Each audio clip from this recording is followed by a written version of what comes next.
Ya, ini namanya senjata ini Jiki Kanju ya. Hasil rampasan pejuang Bogor dari tentara Dai Nippon. Itu tentara Jepang ya. Kekaisaran Jepang membuat senjata ini dari tahun 1932 sampai 1941. Antara 32 sampai 41 ini banyak produksi senjata ini sampai 45.000 senjata. Dan senjata ini pernah dipakai oleh Jepang, bukan berperang di Indonesia aja, tapi di negara Asia lainnya, seperti di Burma, di Guantai, di Thailand, ya, Filipina, terus juga di Tiongkok. Jepang memakai senjata ini, ya, senjata namanya Jiki Kanju. Dan jangkauan efektifnya, ya, ini jangkauannya per menit sampai 800 meter, ya, 1 kilogram. Jadi jangkauan efektifnya. Peluru ini yang keluar dari senjata ini ya 450 peluru sampai 500 peluru per menit. Ya, boleh. Jadi nanti ada boleh di sini foto-foto juga boleh ya di sini ya. Ini adalah hasil rampasan pejuang Bogor dari Dai Nippon ya. Dai Nippon itu adalah tentara. Belakang. Tahun berapa museum ini dibangun, Pak? Kalau museum ini berdiri, ya museum, tapi bangunannya bukan ya. Jadi museumnya, museum ini didirikan yaitu tanggal 10 November 1957. Berdirinya museum ini. Tapi diresmikannya itu tahun 58, ya tepatnya 15 Agustus, hari Jumat jam 8, ya tahun 1958. Diresmikan oleh Bapak R.A. Kosasih. Nih, jadi didirikannya, tapi berdirinya tanggal 10 November, senapas dengan Hari Pahlawan. Tapi kalau gedung ininya lebih lama lagi.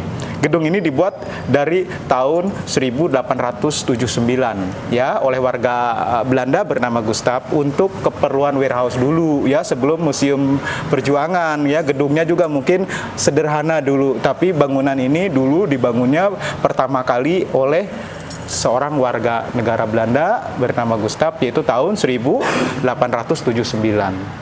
Ya, gedung ini. Waktu Jepang datang tahun 42, gedung ini dikuasai Jepang juga. Untuk apa? Untuk logistik, untuk gudang dulu. Jadi dulu tawanan-tawanan Jepang itu banyak ininya, apa namanya itu barang-barangnya seperti internira namanya. Tawanan Jepang itu tawanan Belanda, orang Eropa. Jadi disimpan di sini barang-barangnya sama Jepang. Jadi sebelum jadi museum ya. Nah, waktu tahun 1957, yaitu tepatnya 10 November, museum ini didirikan. Ya, apalagi pertanyaannya? Siapa yang membangun museum ini? Ya, tadi dikatakan bahwa museum ini dulu dibikinnya oleh seorang warga negara Belanda bernama Gustav. Ya, bukan seperti ini gedungnya, tapi di tempat ini ya, gedung ini ya walaupun nggak sekarang kan banyak renovasinya ya, yaitu tahun 1879 ya oleh Gustav. Gedung ini diberdirikannya. Terus ada sejarah apa saja yang ada di museum ini?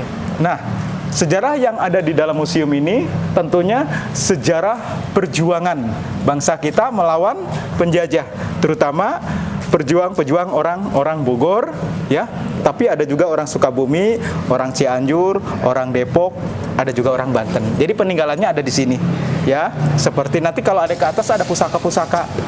Ya, ada keris, tombak, bambu runcing ya di sini ada tuh. Dan itu adalah peninggalan para pejuang. Apakah di sini ada tokoh yang bersejarah di bumi, Pak? Ya, salah satu tokoh yang ada di Museum Perjuangan ini, ada lihat di situ ada patung Bapak Kapten Muslihat, tokoh pejuang ya. Tapi walaupun emang bukan Kapten Muslihat saja, banyak di sini. Cuman di sini ada patung Bapak Kapten Muslihat. Pertama, emang Bapak Kapten Muslihat gugurnya itu nggak terlalu jauh ya. Beliau peperangannya di daerah stasiun ke Bogornya nggak terlalu jauh ke museum ini ya. Makanya di sini ada diorama pertempurannya juga ya. Ketika terjadi pertempuran Bapak Kapten Muslihat tanggal 25 Desember 1945. Ada dioramanya di atas, ya patungnya juga ada di sini. Baju beliau juga ketika terakhir yang dipakai berdarah-darah, baju itu ya artinya tertetes darah beliau terakhir juga ada di atas, ya sebagai peninggalan beliau. Tapi para pejuang banyak juga ya, ada Bapak Irsad Juwarsa, terus juga Bapak di situ juga ada Bapak Kaliwarang, Bapak Ibrahim Aji ada di atas foto-fotonya. Yang lainnya? Apa alasan didirikan museum ini? Ya, alasan didirikan museum ini ada 3 alasan didirikan museum ini. Pertama, para pejuang ingin menumbuhkan rasa semangat perjuangan, semangat 45, semangat apa yang menggebu-gebu pada jiwa-jiwa generasi muda atau generasi sekarang, bahkan generasi yang akan datang. Kan dengan kesini kita bisa melihat pusaka-pusaka yang dipakai dulu sama pejuang itu sederhana sekali, Dek. Ya kan? Ada bambu runcing, ada keris tombak melawan senjata kayak gini. Ini modern, tapi semangatnya luar biasa. Nggak kumeok memeh dipacok, artinya nggak menyerah duluan kalau bahasa Sunda, tapi dia tetap melawan, semangat berarti kan. Nah, jadi ingin menumbuhkan rasa semangat kepada pengunjung sini, terutama kita. Kedua, supaya kita tahu persis benda-benda dulu yang dipakai oleh para pejuang waktu berperang, ya. Itu di situ ada bambu runcing, berarti dulu dipakai. Kalau nggak ada kesini nggak mungkin nggak tahu ya bambu runcing yang dulu dipakai. Ini kesini kan ada. Nah, terus ada nanti ketika ke atas nanti lihat ada golok. Golok emang banyak, tapi golok yang dipakai berjuang dulu yang masih banyak darah-darah yang menempel di situ, darah musuh ada di atas. Ya, golok-golok yang dilumuri darah musuh, dan ada juga ada tombak, ada keris, ada di atas.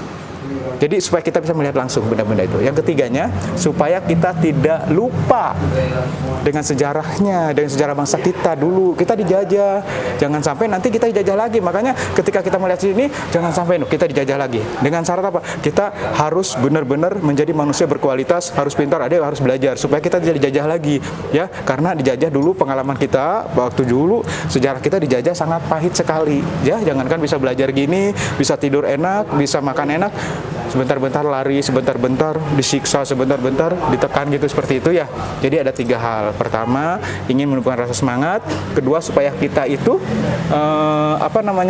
tidak melihat langsung benda-benda yang dulu dipakai pejuang. Dan ketiganya, supaya kita tidak lupa sejarah.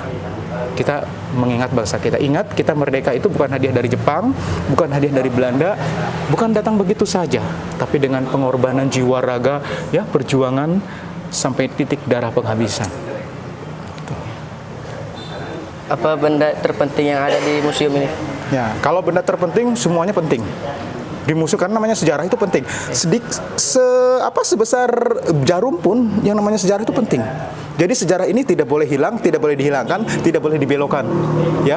Walaupun ini senjata ini besar, bukan berarti ini terpenting, ya. Itu keris kecil, bukan berarti nggak penting, tapi semuanya penting, ya.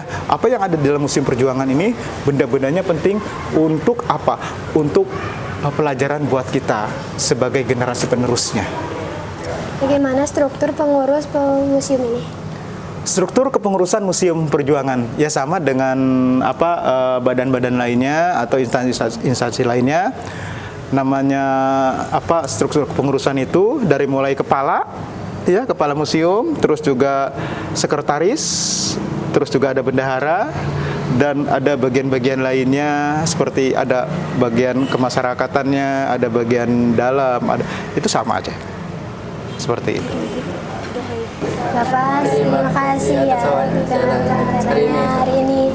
Ya, sama-sama, dan Bapak juga mengucapkan terima kasih. Ade sudah berkunjung ke Museum Perjuangan. Mudah-mudahan nanti yang Ade lihat di Museum Perjuangan apapun itu adalah benda sejarah yang harus kita teladani jejak para pejuangnya yang sudah memberikan masa depannya kepada kita, ya, yang sudah menorehkan satu kebaikan, ya, untuk generasinya, ya, seperti kita ini. Jadi pelajari dan teladani serta kita ikuti jejaknya, ya. Belajar dengan baik, ya, dengan semangat. Itulah cita-cita para pejuang. Ingin Indonesia merdeka itu supaya bangsanya ini pada pintar, pada mandiri, ya, seperti itu.